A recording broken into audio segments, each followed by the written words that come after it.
Praise the Lord. Welcome in our page Otso of Banna. आप सबको स्वागत है हमारे इस पेज में और मैं विश्वास करता हूं कि आप लोग निश्चित तौर से भले चंगे पाए जाते हैं प्रियो। आपको पता है हमारा परमेश्वर कितना भला है प्रियो, है ना। निश्चित तौर से दाऊद को परमेश्वर ने कहा मेरे हृदय के तुल्य एक मनुष्य को मैंने पा लिया।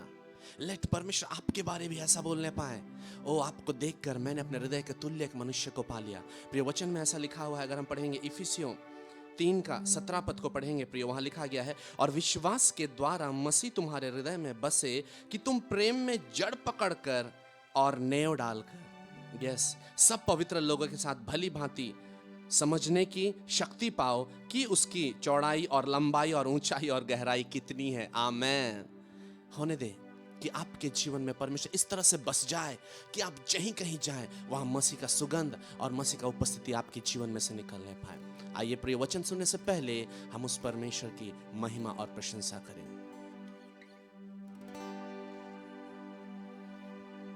छतिया भीतरे यीशु लिख दे लो तोरना, लिख दे लो तोरना। छतिया भीतरे मसीह लिख दे लो तोरना, लिख दे लो तोरना।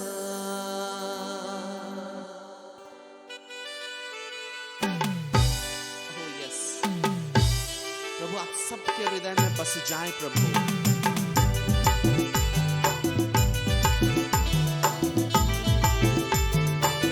आइए झूमते और नाचते। आप अपने घर में बैठे हैं, आप जहीं पर भी हैं, झूमते और नाचते। छतिया भीतरे यीशु लिख दे लो तोरना, लिख दे लो तोरना। छतिया भीतरे मसीह लिख दे लो तोरना, लिख दे लो तोरना। मिटे नहीं देव, मिटाए नहीं देव, लिख दे लो तोरना। मिटे नहीं देव, मिटाए नहीं देव, लिख दे लो तोरना। छतिया भीतरे यीशु लिख दे लो तोरना, लिख दे लो तोरना। छतिया भीतरे मसीह लिख दे लो तोरना, लिख दे लो तोरना। ओह थैंक यू लॉर्ड, हमें इतना मोहब्बत करने के लिए प्रभु। लेट प्रभु ऐसा होने पाए हम भी तुझे उसी रीति से प्यार करने पाए।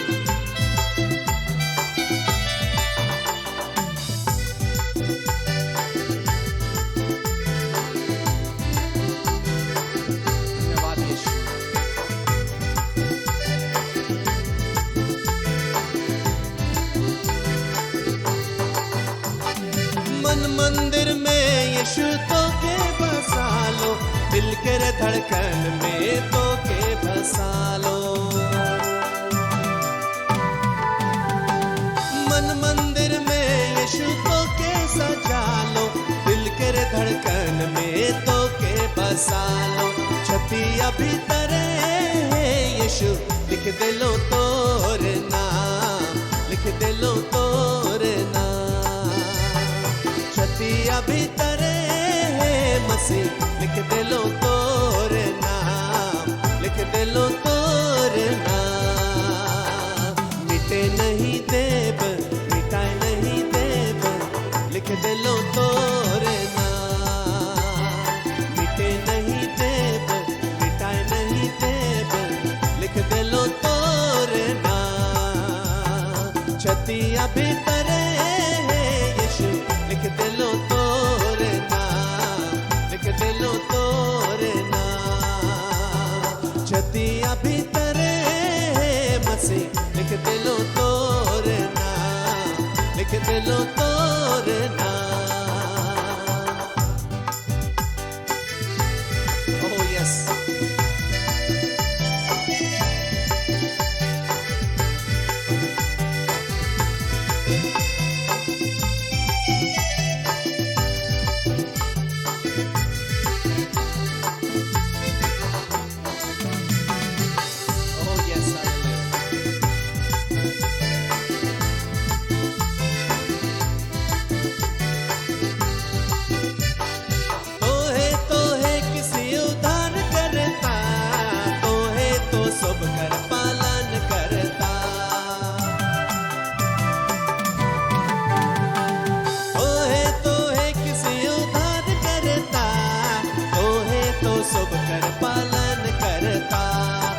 छतिया भीतर है यीशु, लिख दिलो तोर नाम, लिख दिलो तोर नाम। छतिया भीतर है मसीह, लिख दिलो तोर नाम, लिख दिलो तोर नाम। मिटे नहीं देव, मिटाए नहीं देव, लिख दिलो तोर नाम। मिटे नहीं देव, मिटाए नहीं देव, लिख दिलो तोर नाम। छतिया भीतर है यीशु, लिख दिलो तोर नाम, लिख दिलो तोर नाम। छतिया भीतर है मसीह, लिख दिलो तोर नाम, लिख दिलो तोर नाम। आइए हम प्रार्थना करें प्रियो, धन्यवाद देते हैं प्रभु, महिमा आदर आपको देते हैं। इस घड़ी समय प्रभु वचन सुनने जा रहे हैं, तेरे दास को अभिषेक किया है, इसलिए आपको हम धन्यवाद देते हैं। और प्रभु वचन के द्वारा सबके जीवन में अद्भुत कार्य होने पाए, मिरेकल्स होने पाए, वंडर्स होने पाए प्रभु, और वचन के जरिए सबके जीवन में प्रभु एक नए लेवल में वो पहुंचने पाए। ऐसा हम दुआ करते हैं, महिमा आदर आपको देते हैं, यीशु के नाम से प्रार्थना मांगते हैं, आमीन। Praise the Lord, hallelujah, welcome to the Odds of Manna। परमेश्वर को बेहद धन्यवाद देते हैं, हम सबों को भला चंगा रखा है और आज इस संध्या के समय में इस चैनल के द्वारा से हम सबों को फेलोशिप करने के लिए मौका दिया परमेश्वर ने, हालेलुया। हम विश्वास करते हैं कि निश्चय परमेश्वर आप सबों को संभाल कर रखा है, उसकी दया और उसकी करुणा अपार है जो आप लोगों के ऊपर में है। धन्यवाद देते हैं आप लोग जो हमारे लिए दुआ करते हैं, प्रार्थना करते हैं, इस चैनल को सपोर्ट करते हैं। प्रभु निश्चय आप सबों को बहुगुणित करेगा और निश्चय आप सबों को बहुत अधिकाई से आशीष करेगा, और कर भी रहा है, क्योंकि आप लोगों की गवाहियों को हम सुनते हैं, आप जो फीडबैक भेजते हैं उसके द्वारा हम जानने पाते हैं कि निश्चय परमेश्वर आप सबों को आशीष कर रहा है। आइए आज के वचन में जाने से पहले हम छोटी सी दुआ करें। सर्वसामर्थी सेनाओं का यह परमेश्वर पिता, इज़राइल का परमेश्वर, दाऊद का परमेश्वर, इब्राहिम का परमेश्वर, प्रभु जी हम आपको धन्यवाद देते हैं इस संध्या के समय में। प्रभु जी आपके वचन का मनन करने जा रहे हैं। आप परमेश्वर पिता हम प्रत्येक से प्रभु जी बातें कीजिए प्रभु जी, और गुण भेद की और गहरी बातों का बताइए प्रभु जी, ताकि परमेश्वर पिता हम तेरे वचन के द्वारा हम जीने पाएं और तेरे वचन के द्वारा से एस्टैब्लिश होने पाएं। प्रभु जी हम अपने आप को तेरे हाथ में समर्पित करते हैं, हमारे मुख से होकर बोलिए, बातें कीजिए प्रभु। यीशु मसीह के सामर्थ्य और मधुर नाम मांगते सुनिए और दया से स्वर्ग राज्य में ग्रहण कीजिए, आमीन आमीन, हालेलुया। हम लोग एक सीरीज में जा रहे हैं और वो सीरीज है पैराबल्स ऑफ जीसस, और पार्ट 3 में आज हम लोग जा रहे हैं। और जिस थीम में मैं बात करने जा रहा हूं वो है मास्टर ऑफ द हाउस, गृहस्थ का मालिक, या तो एक भंडार का मालिक। ओके, इस हिसाब से हम लोग जा सकते हैं। हम लोग एक दृष्टांत को आज और समझने की कोशिश करेंगे, और इस समय हम लोग यीशु मसीह के कहे हुए बहुत सारे दृष्टांत के ऊपर में चर्चा कर रहे हैं। देखते हैं कितने सारे दृष्टांत को हम लोग आगे स्टडी करने पाते हैं, हालेलुया। ये जो दृष्टांत आज जिसके विषय में हम चर्चा करने के लिए जा रहे हैं, ये बहुत ही इंपॉर्टेंट है। उसमें एक ऐसा कड़ी के विषय में परमेश्वर बताना चाह रहा है, खास करके एक विशेष कड़ी। जब हम नीचे देखेंगे तो हम उसको समझ नहीं पाएंगे, और उस कड़ी को पकड़ना और समझना बहुत जरूरी है।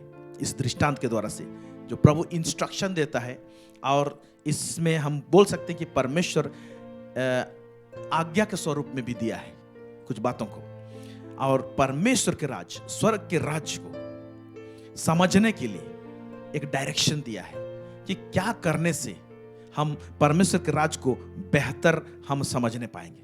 जब इस वचन को सुनते हैं, मैं विश्वास करता हूं कि कई प्रकार के ऐसे बंधन लोगों के दिमाग में हैं, जो बाइबल पढ़ते हैं, वचन पढ़ते हैं, लेकिन उनका वचन का अध्ययन जो है वो बैलेंस्ड नहीं है, वो संतुलन में नहीं है। जैसे आप देखिएगा, बच्चे लोग पार्क में जाते हैं, बच्चों को लेके जाते हैं, तो वहां पर एक ऐसा खेलने का स्थान रहता है, एक पट्टा के समान रहता है बड़ा सा, उसके बीच में एक बोलने से उसको एक लोहा उसको टेक कर रखता है, उसको सीसो बोलते हैं अंग्रेजी में, हिंदी में क्या बोलते हैं मुझे मालूम नहीं। उसमें एक बच्चा पट्टा का इस तरफ बैठता है और दूसरा बच्चा पट्टा का उस तरफ बैठता है, ओके, और दोनों बच्चा उसमें खेलते हैं, ऐसे करके खेलते हैं उसको।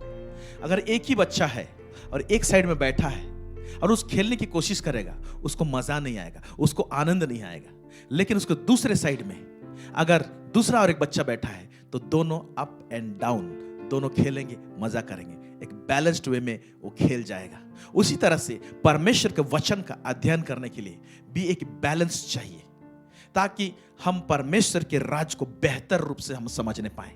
और परमेश्वर के राज को बेहतर रूप से समझने के लिए, उसका गहराई से उसको समझने के लिए आपको और मेरे को इस दृष्टांत में जो अभी हम पढ़ने को जा रहे हैं उसमें छुपा हुआ रहस्यमय बात उसमें लिखा हुआ है। हालेलुया। मैं आप लोगों के लिए पढ़ रहा हूं उसको।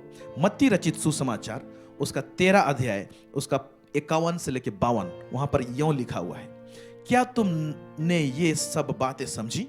यीशु मसीह कह रहा है चेलों से, क्या तुमने ये सब बातें समझी? इसके ऊपर में कई एक दृष्टांतों को यीशु मसीह ने कहा है, और कहने के बाद में ये दृष्टांत कह रहा है, और उस समय कह रहा है, क्या तुमने ये बात समझी? उन्होंने उससे कहा, चेलों ने कहा हां। फिर यीशु कहता है, उसने उनसे कहा, इसलिए हर एक शास्त्री जो स्वर्ग के राज का चेला बना है उस गृहस्थ के समान है जो अपने भंडार से नई और पुरानी वस्तुएं निकालता है। जब इस दृष्टांत को यूं ही पकड़ते हैं और पढ़े हैं बहुत सारे लोग, तो बहुत लोगों को यह समझ में नहीं आ रहा है कि यहां पर स्वर्ग के राज का चेला बनना चाहा है, वो उस गृहस्थ के समान है, यानी उस मास्टर के समान है, उस मालिक के समान है, भंडार घर का मालिक के समान है, जो नए और पुराने वस्तुएं निकालता है। इसका मतलब क्या है? इसका अर्थ क्या है? और ये गृहस्थ नए और पुराने वस्तुओं को क्यों निकाल रहा है, और कौन सा भंडार घर से निकाल रहा है, क्या देना चाहता है ना रहस्यमय बातें। हालेलुया। अब यहीं पर एक बाइबल अध्ययन करने का संतुलन, या तो परमेश्वर के राज्य को समझने का गहराईता से उसका एक इंस्ट्रक्शन इसमें दिया हुआ है। हालेलुया। और इसको मैं अंग्रेजी में पढ़ना चाहूंगा। Matthew 13:51-53. Jesus said unto them, have ye understood all these things? They say unto him, yes, Lord. Then said he unto them, therefore every scribe which is instructed unto the kingdom of heaven is like unto a man that is an householder, which bringeth forth out of his treasure things new and old. जो हिंदी में हमने पढ़ा उसी चीज का अंग्रेजी में इस प्रकार से लिखा हुआ है। हालेलुया। तो यहां पर लिखा हुआ है, इसलिए हर एक शास्त्री जो स्वर्ग के राज के चेला बना है, स्वर्ग का राज का चेला बना है। तो यहां पर एक वर्ड यूज किया है शास्त्री, अंग्रेजी में इसी को स्क्राइब मिलेगा। इससे पहले कि हम लोग अंदर घुसें, पहले हम लोग समझने पाए कि शास्त्री एक व्यक्ति के विषय में बोल रहा है, इस शास्त्री लोगों के विषय में बोल रहा है यहां पर, या तो शास्त्र जैसे जो लोग हैं उनके लिए इंस्ट्रक्शन दिया है। हालेलुया। तो ये शास्त्री लोग कौन होते थे, कौन है ये, इसको पहले हम समझते हैं। शास्त्री लोगों का काम क्या था? यहूदी कम्युनिटी में, यहूदियों के बीच में 3 प्रकार के लोग बहुत ही हाईली उनको आदर किया जाता था और उनको सम्मान दिया जाता था, और सम्मानीय व्यक्ति बोलते थे।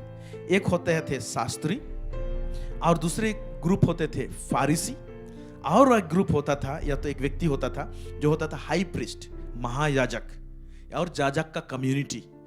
इसको लोग बहुत आदर करते थे, क्योंकि ये लोग परमेश्वर की बातों को लोगों तक पहुंचाने का काम इनको एक्चुअली में परमेश्वर सौंपा था।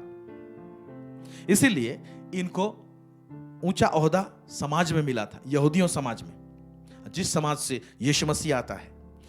तो इसमें शास्त्री जो हैं वो लोग खास कर क्या करते थे?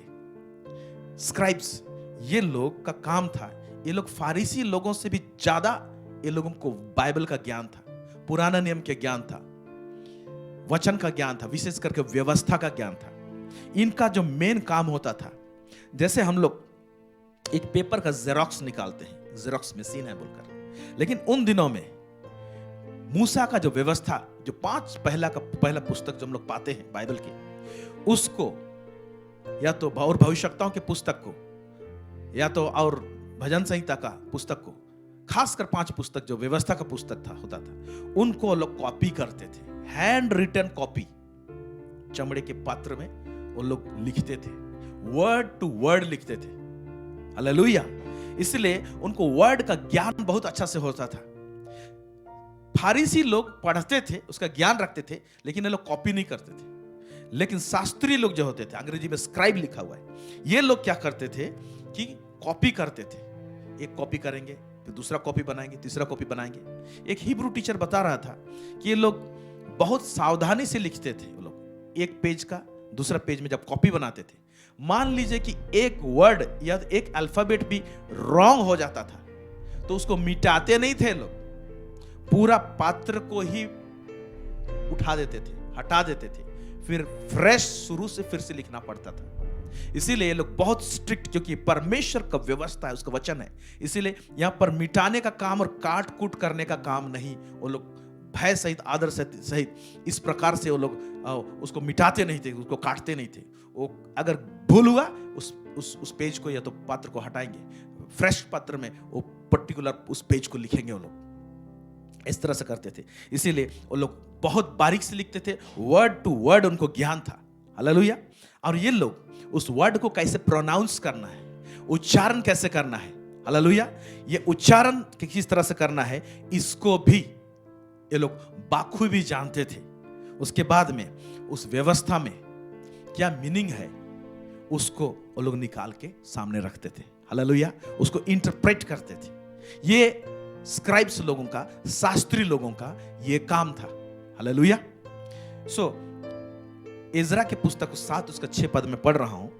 इज़रा और नहमिया के पुस्तक को पढ़ेंगे तो आप उस समय का बात को जानने पाएंगे कि उस समय में जो बबूल देश में जो इजरायली लोग बंधुआई में चले गए थे, और उसके बाद में बहुत साल के बाद में वो लोग बंधुआई से परमेश्वर उनको छुड़ाना चाहा, तो छुड़ाने से पहले बहुत सारे लोग बबूल देश से ये लोग आ जाते हैं यरूशलेम में, और यरूशलेम को फिर से स्थापित करते हैं। क्योंकि जब बबूल का राजा जब उसको अटैक करता है तो यरूशलेम मंदिर को तोड़ देता है और शहरपनाह को जला देता है, उनके दीवालों को ढा देता है, तो सब अस्त व्यस्त होकर पड़ा रहता है। तो ये लोग आते हैं और वो लोग फिर से उसको रेडी करते हैं। तो अलग अलग व्यक्ति अलग अलग काम करते हैं। जरुब्बाबेल बोल के एक व्यक्ति का नाम मिलेगा, ओके, वो मंदिर का निर्माण कार्य के लिए लीडरशिप में था। फिर नहमिया का पुस्तक में नहमिया जो व्यक्ति है वो यरूशलेम मंदिर के चारों तरफ जो यरूशलेम का जो शहरपना था, उसका जो वाल था, उसका जो घेरा था, दीवार था जो तोड़ दिया गया था, उसको बनाने का काम में वो लीडरशिप में सामने आता है। फिर ये सारे चीज बन जाने के बाद में क्या होता है कि वहां पर आराधना शुरू करना, रेस्टोर करने का काम, वर्शिप आराधना कैसे शुरू होगा, उस काम को अंजाम देने के लिए इज़रा खड़ा हुआ। हालेलुया। तो आइए हम लोग इज़रा की पुस्तक में, ये इज़रा कौन था, इज़रा उसका 7 का 6 पद को हम लोग देखेंगे। यही इज़रा मूसा की व्यवस्था के विषय जिसे इज़राइल के परमेश्वर यहोवा ने दी थी निपुण शास्त्री था।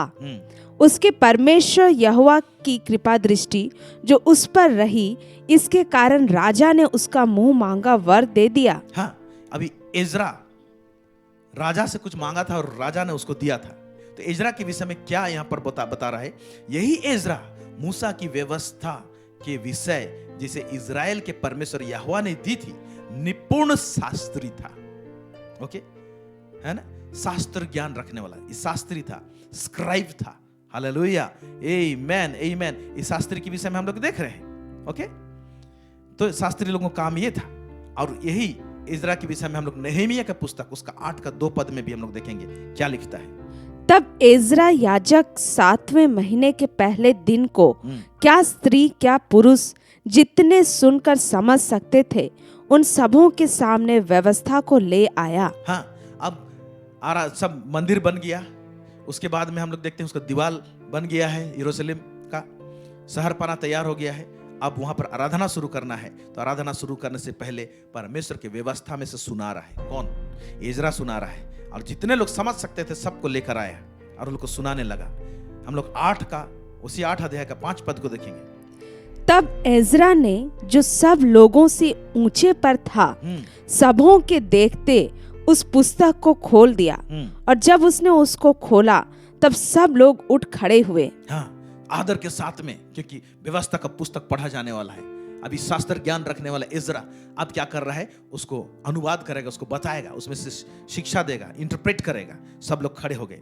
फिर उसी अध्याय का नहमिया 8 का 7 से लेके 9, यहाँ देखेंगे क्या लिखता है।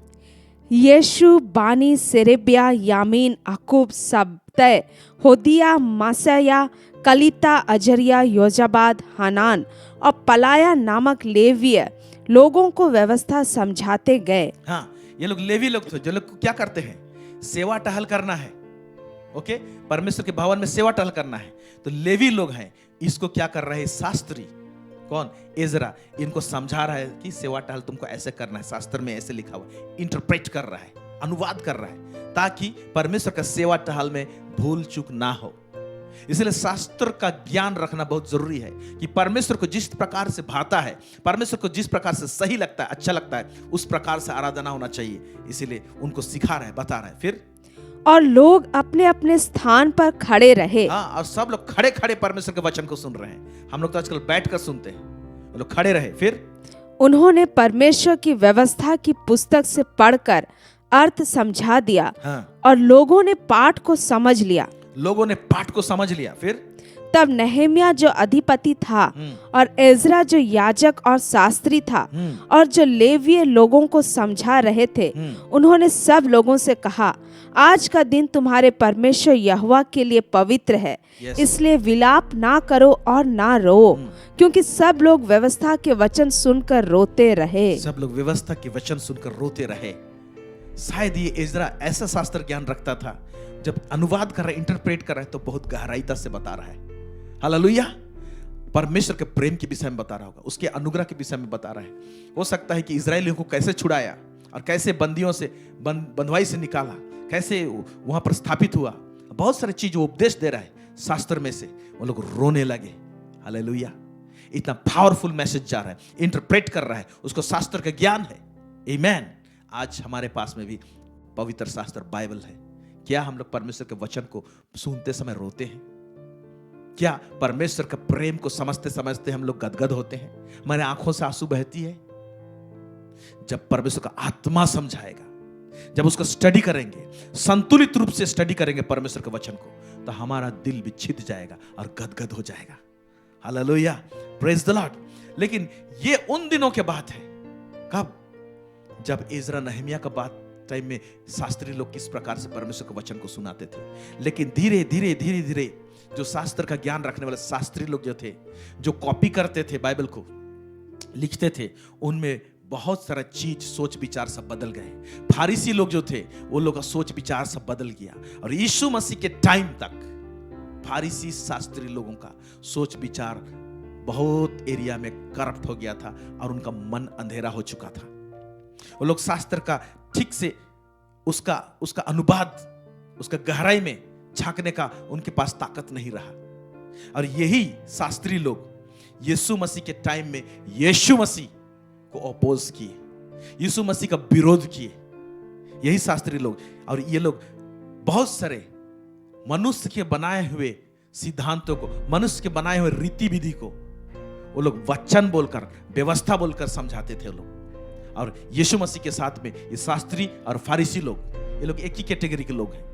ओके, शास्त्री लोग लिखते थे, कॉपी करते थे। फारिसी लोग लिखते नहीं थे, लेकिन उसका ज्ञान रखते थे, उसका स्टडी करते रहते थे, उसको लोग स्कॉलर थे।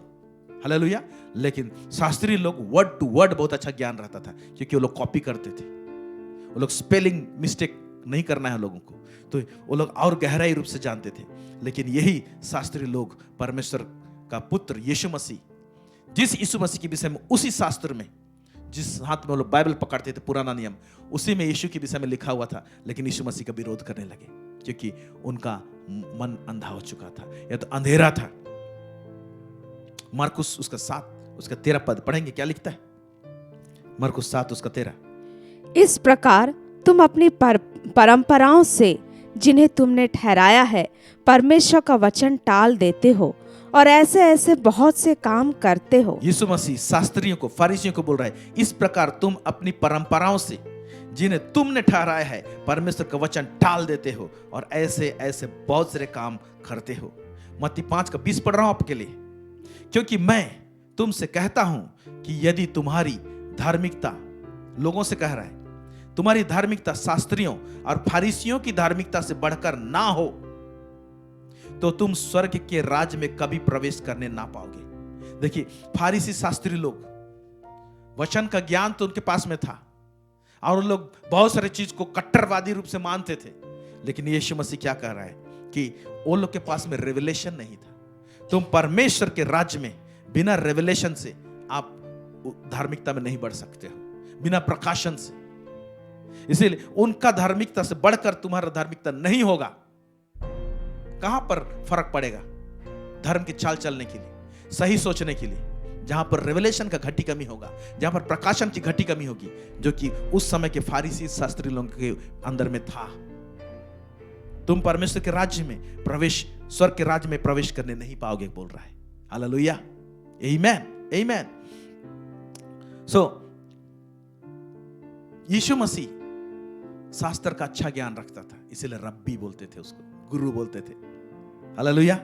और वो जब शास्त्र का ज्ञान जब देता था, प्रचार करता था, तो उसका प्रचार अलग होता था, शास्त्री लोगों के जैसा नहीं होता था। कैसा होता था? पढ़ेंगे मरकुस रचित सुसमाचार, मरकुस उसका पहला अध्याय 21 से लेकर 22 पद तक। यहां क्या लिखता है? तब वे कफरनहूम में आए और वह तुरंत सब्त के दिन आराधनालय में जाकर उपदेश करने लगा। उपदेश करने लगा। कहां से उपदेश देता था होगा? वो तो परमेश्वर के राज्य के विषय में बताता था, लेकिन मालूम है यीशु मसीह जब एक मंदिर में गया तो उसको यशायाह नबी का पुस्तक को खोल कर दिया, उसको दिया गया, उसको खोल कर पढ़ा। ओके, तो पुराना नियम से यीशु मसीह बताता था, हालेलुया, प्रचार करता था। फिर आगे, और लोग उसके उपदेश से चकित हुए, हाँ, क्योंकि वह उन्हें शास्त्रियों के समान नहीं परंतु अधिकारी के समान उपदेश देता था। हाँ, शास्त्रियों के समान नहीं। शास्त्री लोग जब प्रचार करते थे तो उनका प्रचार में पावर नहीं होता था। पावर इसलिए नहीं होता था क्योंकि वो लोग रेवलेशन प्रीचिंग नहीं करते थे। परमेश्वर का वचन जो दिया गया है वो प्रकाशन देने के लिए दिया गया है। परमेश्वर का आत्मा किस मूव से लिखा है, किस प्रकार का, किस भाव से लिखा है, परमेश्वर का आत्मा क्या बताना चाहा था, उसको ये फारिसी शास्त्री लोग पकड़ने नहीं पाते थे। लेकिन यीशु मसीह जब प्रचार करता था तो उसमें रेवलेशन देता था, प्रकाशन देता था, प्रगटीकरण देता था, उसको समझाता था, एक्सप्लेन करता था। हालेलुया, आमेन। और इसीलिए उसमें अधिकार रहता था। जो रेवलेशन में या जो प्रचार में प्रकाशन की बातें नहीं रहेंगी, उसमें अधिकार नहीं होगा। प्रकाशन क्या है? मैं बार बार कहता हूं, प्रकाशन उसको बोलते हैं जो लाइफ को ट्रांसफॉर्म कर देता है, चेंज कर देता है। हालेलुया। दिल को ऐसे कुर्रेत देगा या तो ऐसे भेद देगा कि जीवन को बदलने में एक व्यक्ति वो उसके अंदर में एक जुनून आ जाएगा, उसके अंदर में भूख जागेगी, प्यास जागेगी। प्रकाशन वो होता है। आमेन, हालेलुया, हालेलुया। ये शास्त्री लोग अपने आप को बहुत विद्वान समझते थे, इंटेलेक्चुअल, बुद्धिजीवी समझते थे, लेकिन किसका? शास्त्र का बुद्धिजीवी समझते थे। लेकिन उस शास्त्र में से परमेश्वर का आत्मा का बात, आत्मिक बात को निकाल कर लाने में वो लोग सक्षम नहीं रहते थे, क्योंकि बहुत सारे रीति विधि घुस गया है। जिन लोगों के अंदर में मनुष्य के बनाए हुए रीति विधि, संसारिक रीति विधि घुसा रहेगा और रीति विधि को इतना हाईलाइट करेंगे, ऊंचा उठाएंगे, उनके जीवन में प्रकाशन कभी नहीं आ सकता है। परमेश्वर रेवलेशन कभी नहीं देगा, क्योंकि रीति विधि का ऐसा स्पिरिट है जो पकड़ के रखता है और मन को अंधा करके रखता है। Praise God. देखिए यहां पर शास्त्री लोग को क्या बोलता था यीशु मसीह, मत्ती उसका 12:1 से 8 पद। उस समय यीशु सब्त के दिन खेतों में से होकर जा रहा था। हाँ। और उसके चेलों को भूख लगी तो वे बालें तोड़ तोड़ कर खाने लगे। हाँ। फरीसियों ने यह देखकर उससे कहा, देख तेरे चेले वह काम कर रहे हैं जो सब्त के दिन उन करना उचित नहीं। सब्त के लिए कुछ सोच विचार दिमाग में है लोगों का, शास्त्री लोगों का, फारिसी लोगों का। देख जो तेरे लोग चेले लोग एक काम कर रहे हैं जो चीज के सब्त के दिन में नहीं करना चाहिए, बल्कि यीशु को बोलते हैं शास्त्री लोग। फिर क्या होता है?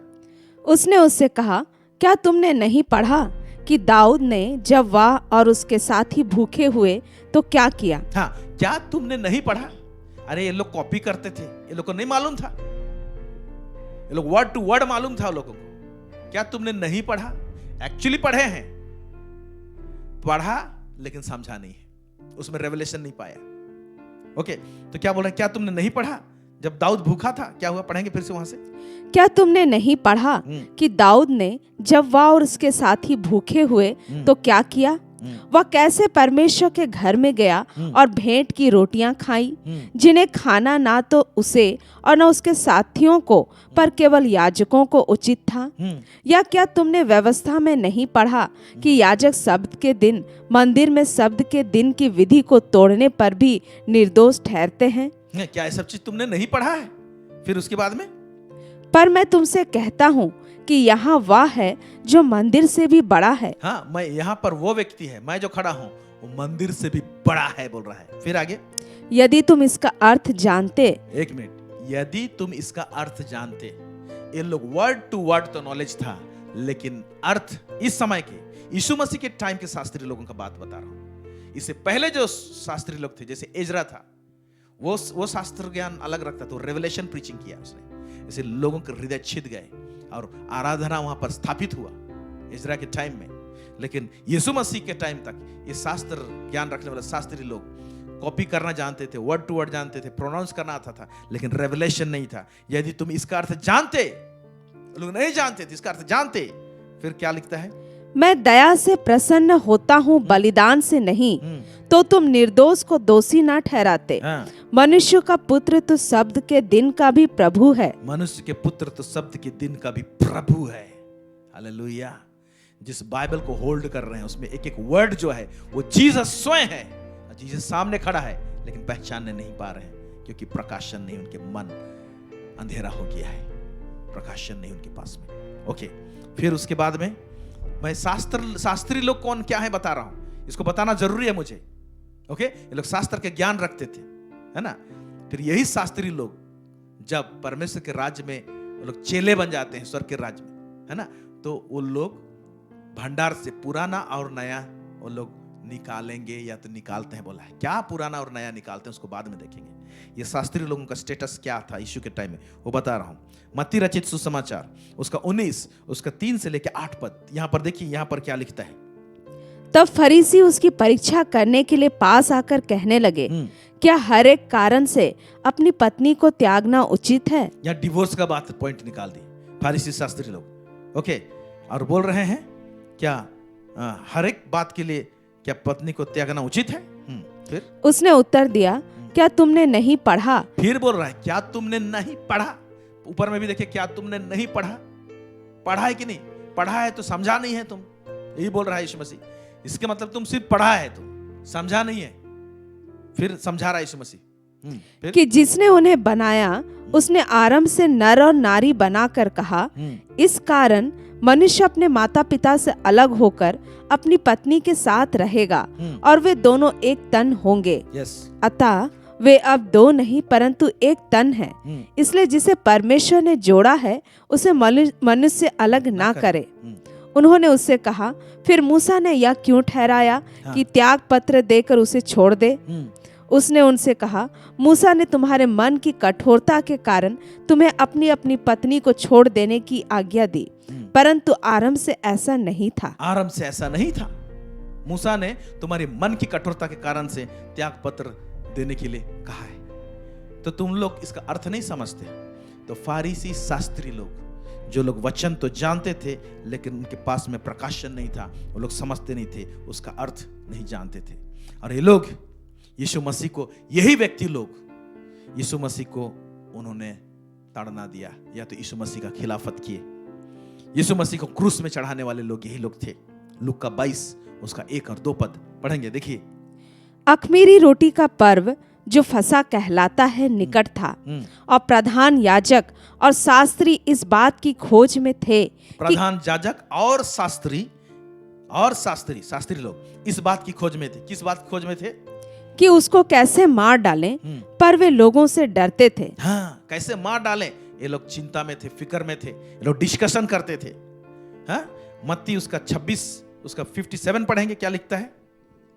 तब यीशु के पकड़ने वाले उसको काइफा नामक महायाजक के पास ले गए, जहां शास्त्री और पुण्य इकट्ठा हुए थे। हाँ, अब यीशु मसीह का लोग न्याय करने वाले हैं, उसको दंड देना चाहते हैं, उसके ऊपर झूठा इल्जाम लगाना चाहते हैं। और इस ग्रुप में कौन लोग हैं? शास्त्री लोग, वर्ड टू वर्ड कॉपी करने वाले, प्रोनाउंसिएशन जानने वाले, उच्चारण जानने वाले लोग, और जिनको कि वचन को इंटरप्रेट करना चाहिए था, वो लोग क्या इंटरप्रेट करेंगे? यीशु मसीह स्वयं वचन है, उनके सामने में है, लेकिन समझ नहीं पा रहे हैं। ये शास्त्री लोग थे।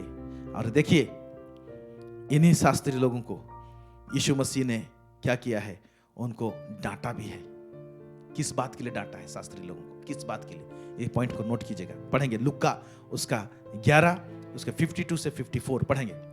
हाय तुम व्यवस्थापकों पर, तुमने ज्ञान की कुंजी ले तो ली। तुमने ज्ञान की कुंजी ले तो ली। तुम्हारे हाथ में बाइबल है, क्योंकि सबको बाइबल पढ़ने के लिए नहीं दिया जाता था। ये लोग पढ़ते थे, ये लोग एक्सप्लेन करना था इनको। तुमने ज्ञान की कुंजी तो ले ली, बोल रहा है। फिर परंतु तुमने आप ही प्रवेश नहीं किया। हाँ, तुमने आप ही प्रवेश नहीं किया। ज्ञान की कुंजी तुम लोग ले लिया, पवित्र शास्त्र तुम्हारे पास में है, लेकिन तुम खुद परमेश्वर के राज्य में प्रवेश नहीं करते हो। फिर क्या बोलता है?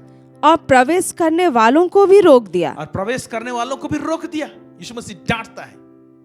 फिर आगे, जब वह वहां से निकला तो शास्त्री और फरीसी बुरी तरह उसके पीछे पड़ गए तो फारिसी और शास्त्री लोग को डांटा है, बुरी तरह उसके पीछे पड़ गए और छेड़ने लगे कि वह बहुत सी बातों की चर्चा करे, और उसको छेड़ने लगे, बहुत सारी बातों की चर्चा करे, और घात में लगे रहे कि उसके मुंह की कोई बात पकड़े। हाँ, और छेड़ते थे कि यीशु मसीह कहीं तो भूल करे बोलते बोलते, ताकि उसके मुंह की बात को पकड़े। लेकिन यीशु मसीह के मुंह की बात को पकड़ने नहीं पाते। स्वयं वचन था वो Yeshu Masih. Hallelujah, praise God, praise God, praise God. फिर इसी संदर्भ में मत्ती 23 का 13 में भी लिखा हुआ है। पढ़ेंगे, क्या लिखता है?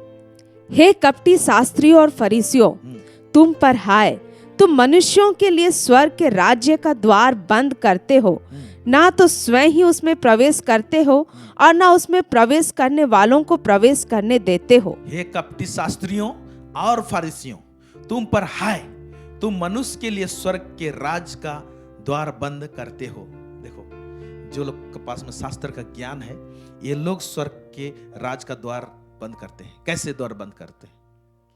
जब उसको नहीं समझते हैं और दूसरों को नहीं समझाते हैं, तब जब इंटरप्रेट नहीं करते हैं, तब स्वर्ग के राज के द्वार बंद करते हैं लोग। तो बोलते हैं, ना तो स्वयं ही उसमें प्रवेश करते हो और ना उनमें प्रवेश करने वालों को प्रवेश करने देते हो। कोई समझने की कोशिश करता है, क्वेश्चन करता है, प्रवेश करने की कोशिश करता है, तो क्योंकि लोग जाने माने लोग थे, ऊंचे ओहदे में थे, लोगों को दबा देते थे। इस प्रकार का काम ये शास्त्री लोग करते थे। शास्त्र का ज्ञान था, अनुवाद नहीं करने पा रहे थे। यीशु मसीह के टाइम के लोग, शास्त्री लोग, पहले के लोग करते थे, लेकिन आते आते यीशु मसीह के टाइम के फारिसी शास्त्री लोग, वो लोग बहुत सारे ट्रेडिशन में, बहुत प्रकार के रीति विधि में घुस गए थे। वो लोग के पास बाइबल थी, लेकिन प्रकाशन नहीं थी। उनके पास टीचिंग्स नहीं थी, अधिकार के साथ में प्रचार नहीं करने पाते थे। अब इन्हीं शास्त्री लोग जो टोटल यीशु के खिलाफ में थे, नेगेटिव में थे लोग, हालेलुया, अब इन्हीं के विषय में क्या बोल रहा है? मत्ती 13 उसका 51 से 52 जो दृष्टांत बता रहा, मैं पढ़ रहा हूं, ध्यान से सुनिए। क्या तुमने ये सब बातें समझी? चेलों को पूछा। उन्होंने उनसे कहा, हाँ। उसने उनसे कहा, इसलिए हर एक शास्त्री, जो शास्त्री के विषय में हम लोग देखे अभी, जो स्वर्ग के राज का चेला बनना है, तो कुछ शास्त्री लोगों का दिमाग में बात घुसा, सब में नहीं घुसा। कुछ फारिसी लोग भी विश्वास किए। जैसे एक फारिसी को हम लोग देखने पाते हैं, निकोदिमुस। वो रात के समय में यीशु मसीह के पास में आता है, जो यूहन्ना 3 अध्याय में आप देखने पाएंगे, और उसके साथ में नया जन्म के विषय में यीशु मसीह चर्चा करता है, और उस फारिसी को बोलता है, यदि तुम नए सिरे से ना जन्मो तो परमेश्वर के राज्य में प्रवेश नहीं कर सकते हो। यदि कोई मनुष्य जल और आत्मा से ना जन्मे तो परमेश्वर के राज्य को देख नहीं सकता। ऐसे बहुत सारे बातें उसके साथ चर्चा करता है। अरे निकोदिमुस बाद में भी दिखाई देता है, ये विश्वास में आ गया था यीशु मसीह के ऊपर में। उसी तरह से कुछ शास्त्री लोग का शायद बुद्धि खुला और लोग, हालेलुया, वो लोग यीशु के मैसेज को ग्रहण कर लिए। सब लोग नहीं, कुछ लोग। तो उनके लिए क्या बोलता है, इसलिए हर एक शास्त्री जो स्वर्ग के राज का चेला बना है, वो कैसे काम करेगा, वो कैसे प्रचार करेगा, वो कैसे टीच करेगा, वो कैसे सिखाएगा, कहां से सिखाएगा, बोलता है वह उस गृहस्थ के समान है जो अपने भंडार से नई और पुरानी वस्तुएं निकालता है। तो ये जो भंडार जो है, कौन सा कॉन्सेप्ट में लिखा हुआ है? पहले के दिनों में भंडार घर का मालिक होते थे, या तो हर फैमिली जो मुखिया होता था वो भंडार घर में खाद्य सामग्री रखता था ताकि अपने परिवार को भोजन दे सके, अपने लोगों को भोजन दे सके।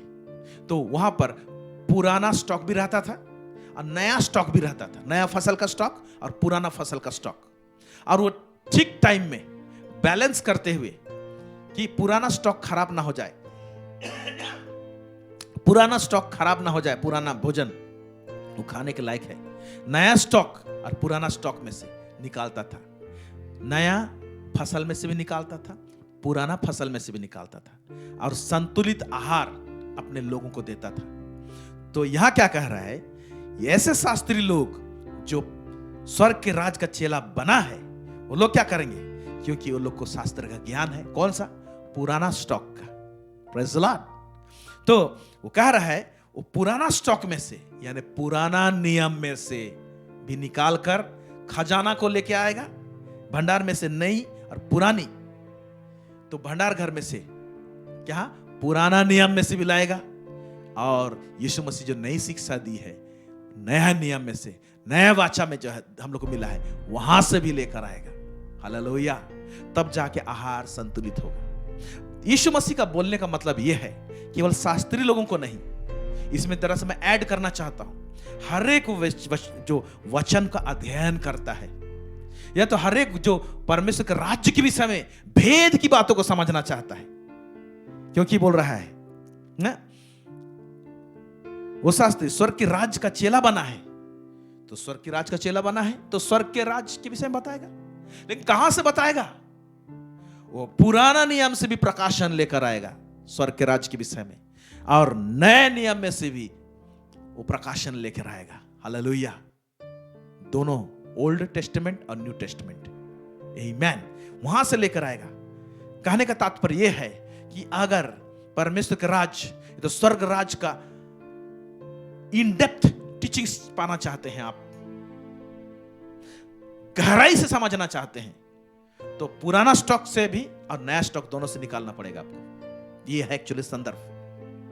कहने का मतलब ये है, कई बार क्या होते हैं, कुछ लोग, क्योंकि हम लोग नए नियम के लोग हैं, अनुग्रह के जमाने के लोग हैं, बोलकर पुराने नियम को बहुत सारे लोग नेग्लेक्ट करते हैं। इवन लोग ये भी बोलते हैं कि हम लोग को पुराना नियम पढ़ने की जरूरत नहीं है।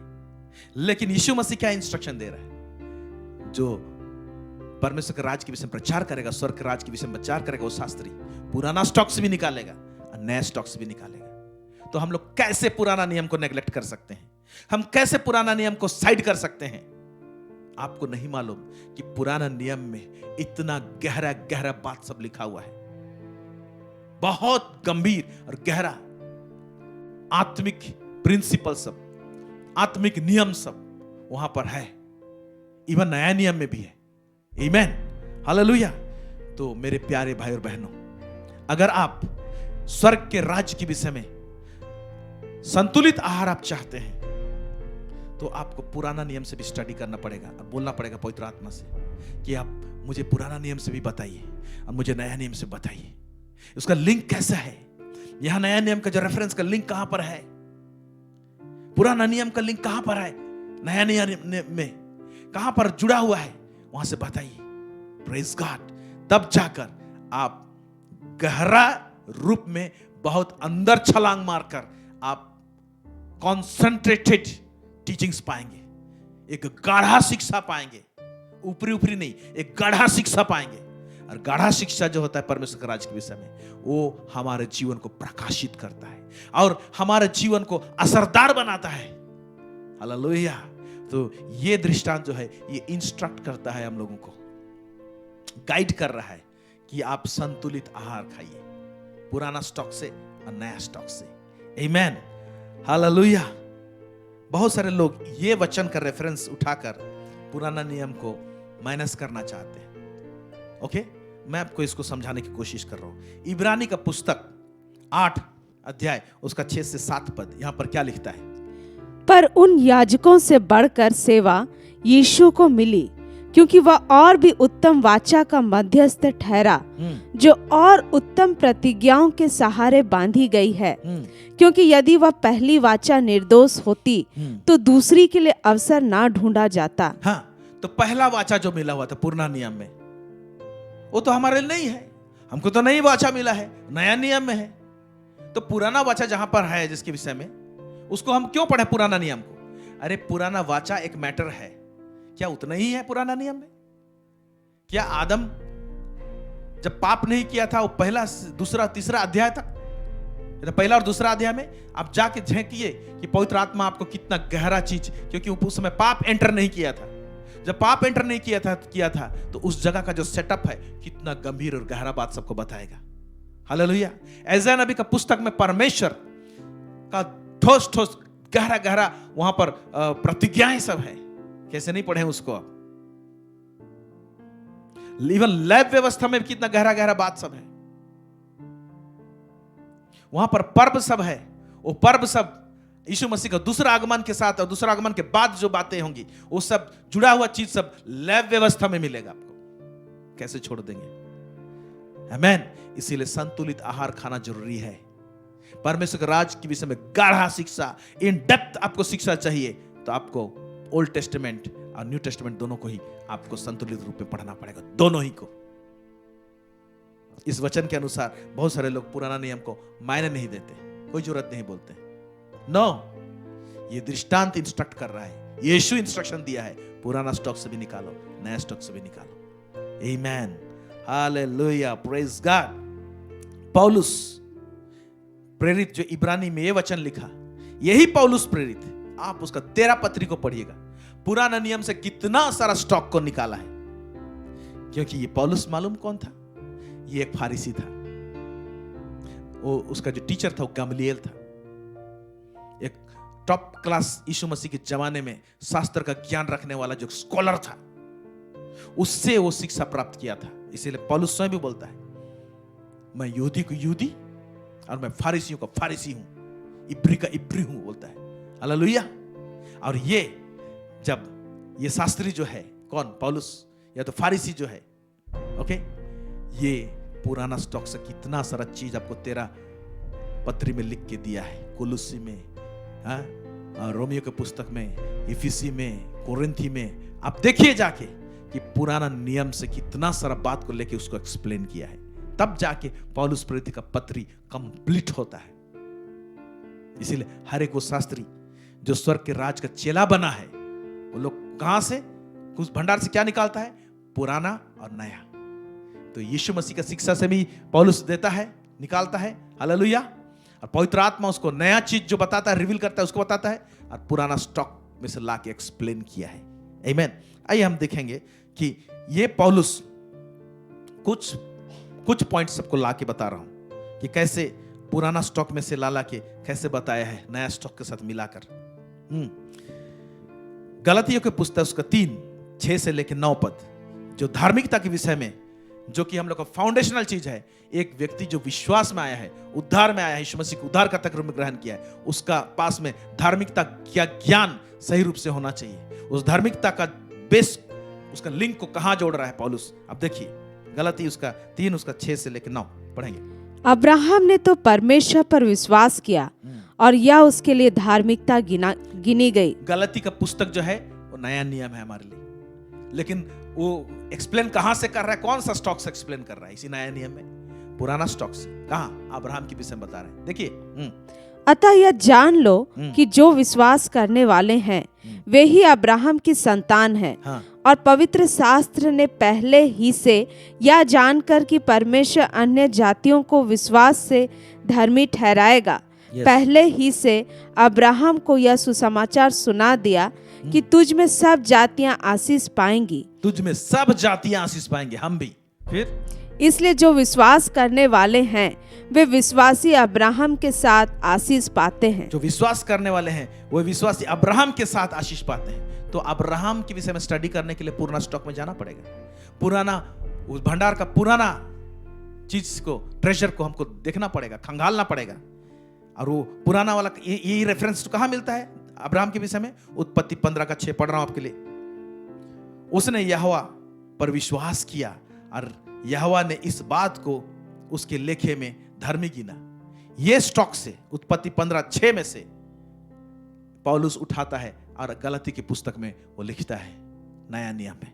आमीन, प्रेज द लॉर्ड। पुनरुत्थान के विषय में पौलुस प्रीचिंग करता है, इसके विषय में भी पुराना स्टॉक से निकालता है। आइए पहले पढ़ते हैं पहला कोरिन्थी 15 उसका 15 उसका 54 से 55 क्या लिखता है? और जब यह नासवान अविनाश को पहन लेगा और यह मरणहार अमरता को पहन लेगा, यस, तब वह वचन जो लिखा है पूरा हो जाएगा। वह वचन जो लिखा है पुराना स्टॉक में लिखा हुआ है, पुराना वाला भंडार में लिखा हुआ है। ओके, हाँ, पढ़ेंगे कहां पर लिखा हुआ है, पहले इसको कंप्लीट करते हैं। जय ने मृत्यु को निगल लिया, हे मृत्यु तेरी जय कहाँ रही? हे मृत्यु तेरा डंक कहाँ रहा? ये कहां लिखा है?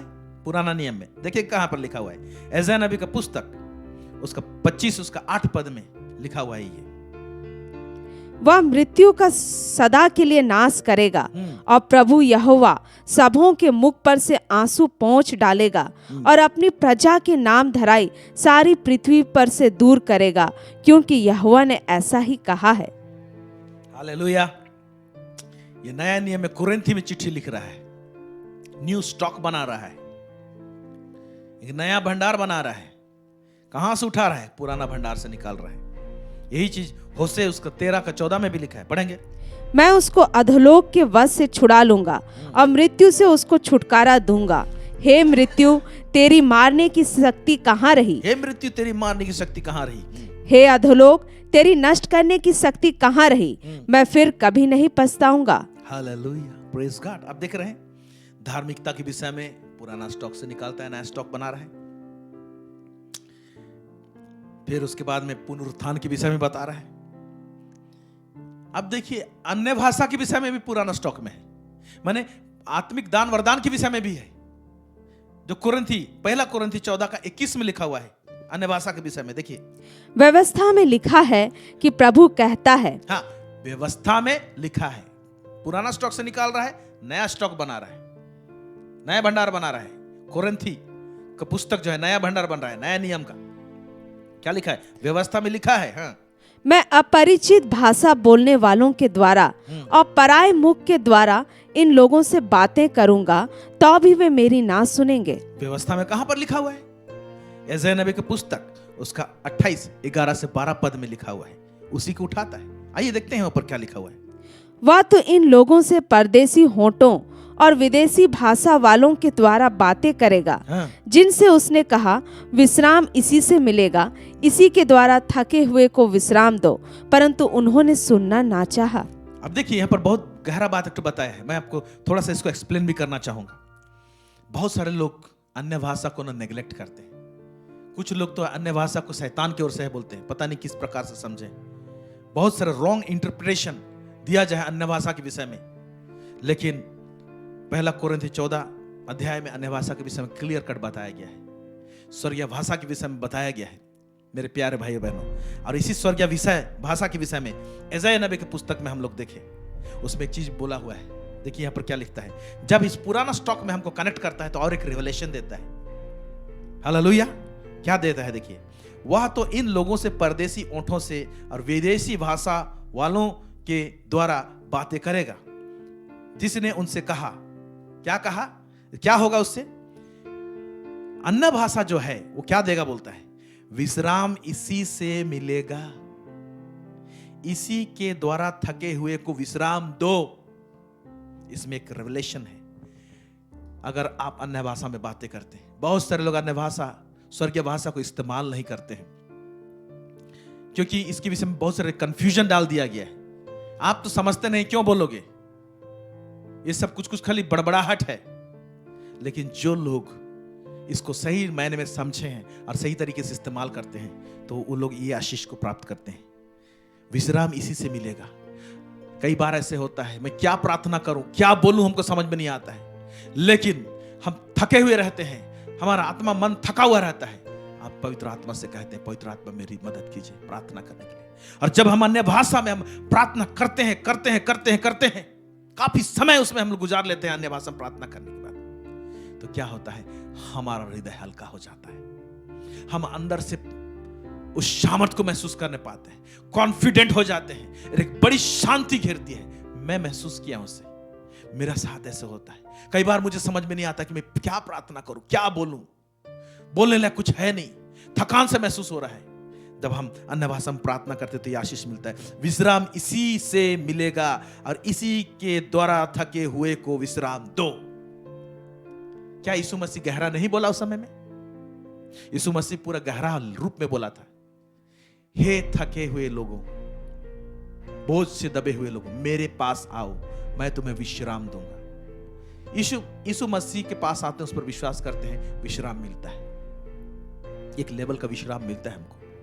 लेकिन जब हम अन्य भाषा में प्रार्थना करते हैं, गहराई में हम चले जाते हैं, उसमें डूब जाते हैं उसमें, है ना, और गहरा विश्राम हमको मिलता है।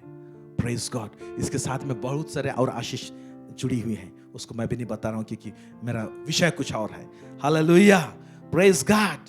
तो जो लोग शास्त्री लोग हैं, जो लोग स्वर्ग के राज का चेला बने हैं, वो लोग पुराना भंडार में से पुराना चीज और नया चीज दोनों को निकालते हैं। अंग्रेजी में ट्रेजर लिखा हुआ है, okay, treasure, old and new.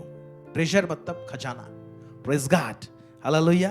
और परमेश्वर के राज का जो भेद का बात है वो सब खजाना है। आमेन, आमेन। अगर परमेश्वर के राज के भेदों को जानना चाहते हैं आप, क्योंकि परमेश्वर के राज में बहुत सारे भेद हैं। मरकुस 4 उसका 11 को पढ़ेंगे, क्या लिखता है? उसने उनसे कहा, तुमको तो परमेश्वर के राज्य के भेद की समझ दी गई है, परंतु बाहर वालों के लिए सब बातें दृष्टांतों में होती हैं। देखिए, उसने उनसे कहा, तुमको तो परमेश्वर के राज्य के भेदों, यानी परमेश्वर के राज्य में भेद की बातें हैं, मिस्ट्रीज, सीक्रेट है, उसको समझने का समझ मिलना चाहिए। और सीक्रेट कहां से मिलेगा? हालेलुया, दोनों स्टॉक से, पुराना भंडार में से यानी पुराना नियम से भी, और नए भंडार में से, नया नियम में से। तो दोनों को आप स्टडी कीजिए। कुछ लोग पुराना नियम में पूरा स्टडी करते हैं तो नया नियम को पढ़ते ही नहीं। कुछ लोग नया को इतना पढ़ते हैं कि पुराना नियम को पढ़ने की जरूरत नहीं बोलते हैं, क्योंकि हम लोग नए नियम के युग के लोग हैं। नो, ये दृष्टांत हमको इंस्ट्रक्ट कर रहा है, हमको गाइड कर रहा है। अगर स्वर्ग के राज्य का गहरा और भेद की बात को समझना चाहते हो, जानना चाहते हो, तो संतुलित रूप से दोनों से पढ़ो, तब समझ नहीं पाओगे। मालूम, बाइबल अगर देखा जाए तो 3 चीज के विषय में बोल रहा है। मैं अगर इसको लिस्टिंग करूं तो 3 चीज के विषय में हमने परमेश्वर के राज्य के विषय में पूरा सीरीज में बताया। उससे आपको समझ में आ गया होगा कि बाइबल एक्चुअली किसके विषय में बोल रहा है। 3 चीज के विषय में बोलता है। बाइबल एक राज्य के विषय में, एक देश के विषय में शिक्षा देता है, किंगडम। दूसरा, बाइबल जो है उस राज का राजा के विषय में बताता है, जो है परमेश्वर, हालेलुया। और तीसरा, उस राज्य का नागरिक लोगों के विषय में बताता है, जो कि उसके चुने हुए लोग हैं। तो बाइबल में है वो 3 विषय बताता है, एक राज्य के विषय में, और उसका राजा जो परमेश्वर के विषय में, और उसकी प्रजा जो आप और मैं हैं, जो उस राजा पर विश्वास करते हैं, इसके विषय में पूरा बाइबल यही है। हालेलुया। तो आपको पुराना नियम और नया नियम दोनों से आप पढ़ते हैं तो पूरी रीति से आप किंगडम, किंग और किंगडम का सिटीजन, नागरिक लोगों के विषय में आप जानने पाएंगे और समझने पाएंगे। हालेलुया। इसीलिए आप गहराई से पढ़िए, घुटनों में आके पढ़िए, प्रार्थना पूर्वक पढ़िए, पुराना नियम से नया नियम सब स्टडी कीजिए। परमेश्वर आपसे बातें करेगा। प्रभु इस वचन के द्वारा से आप सबों को बहुत अधिकाई से आशीष दे। आमीन, हालेलुया। आइए हम लोग दुआ करते हैं। सर्वसामर्थ्य सेनाओं का यह परमेश्वर पिता, इजराइल का परमेश्वर, दाऊद का परमेश्वर, प्रभु जी हम आपको बहुत बहुत धन्यवाद देते हैं। पवित्र आत्मा के द्वारा से तू सहायता कर प्रभु जी, ताकि हम पुराना नियम और नए नियम दोनों में से तेरे राज्य के विषय में हम समझने पाए, जानने पाए प्रभु जी, और कॉन्सेंट्रेटेड मैसेज हमको मिले प्रभु। हीरे मिले, मोती मिले प्रभु जी, उस शिक्षा में से प्रकाशन मिले। अनुग्रह प्रदान कर प्रभु जी, सबों को तो आशीष कर, यीशु मसीह के नाम से मांगते हैं, आमेन आमेन हालेलुया। आप सबों को बहुत अधिकाई से आशीष दे प्रभु। इसी तरह से हमारे से जुड़े रहिए। इस सीरीज को हम आगे लेके जाएंगे। निश्चय परमेश्वर ढेर सारी बातों को आप सबों को बताने के लिए जा रहे हैं। हमारे साथ जुड़ने के लिए बहुत बहुत धन्यवाद। Thank you so much. God bless you.